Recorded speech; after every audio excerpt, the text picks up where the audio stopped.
Hey, I'm Sam Bartell, and I'm from Team 399, and I'm going to teach you how to rivet. These are the materials you'll need to rivet.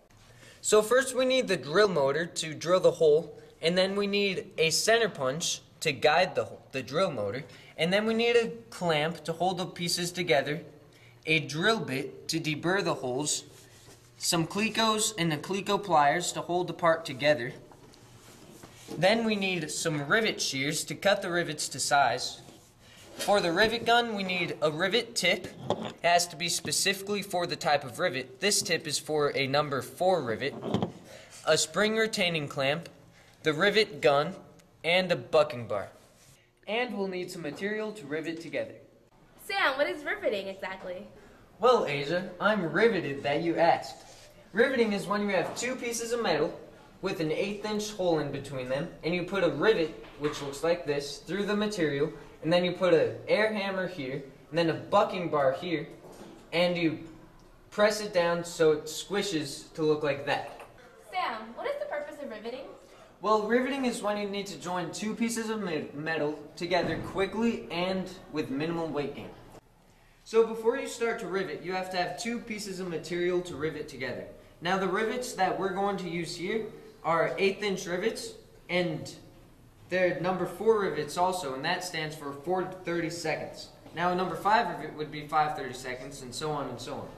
So since we're using an 1/8-inch hole, we can't just drill an 1/8-inch hole here, because then that's not going to fit.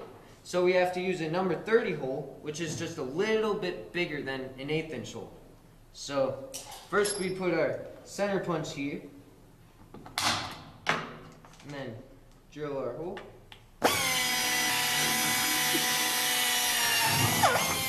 So now we put the cleco in. What's a cleco, Sam? Oh, a cleco is a temporary rivet. All it does is it gets slim when you push the top down so that it fits through the hole, and then you let go and it re-expands so it doesn't come out of the hole. Oh, okay. And we want to do that because it holds the material together, so when we drill more holes, the material doesn't move. Sliding. Now that we have 3 holes drilled, we have to take apart the rivets and deburr the holes so that we don't have tiny little metal shavings in between the rivet and the material. So when we're riveting, we can't just have one long rivet sticking out of the material. Instead, we have to cut the rivet to length, and a rule of thumb that we follow is 1.5D. So 1.5 times its diameter is how much the rivet extends out of the material. And then when we squish the rivet down, it becomes half of its diameter. So to cut the rivet, we use these. These are called rivet shears, and what they do is they just clamp together and they cut the rivet to length. Pretty simple. So you have all these different spacers, and you stick your rivet in. This part is trial and error, and you smash it, and then put it into your hole. And this is obviously way more than 1.5 times its diameter, so we cut it again.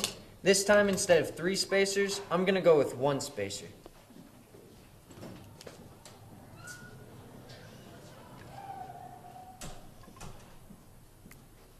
Stick it in, and that's perfect. That's about 1.5 times its diameter. One of First's mottos is safety first, so we're going to use these earmuffs. We're going to use them because riveting is really loud, and when you have to put in like 20 rivets, your ears start to hurt after a while.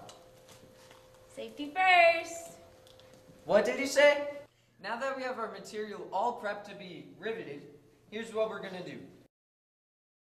We're going to take our rivet and we're going to put it into the hole, and then we'll use the rivet gun and put the tip on the round part, and then Asia will come in with a bucking bar and we'll smash the rivet together. Okay, go. Stop. Perfect. And that's how you rivet. Oh yeah. I like to rivet, rivet. You like to rivet, rivet. I like to rivet, rivet. Rivet!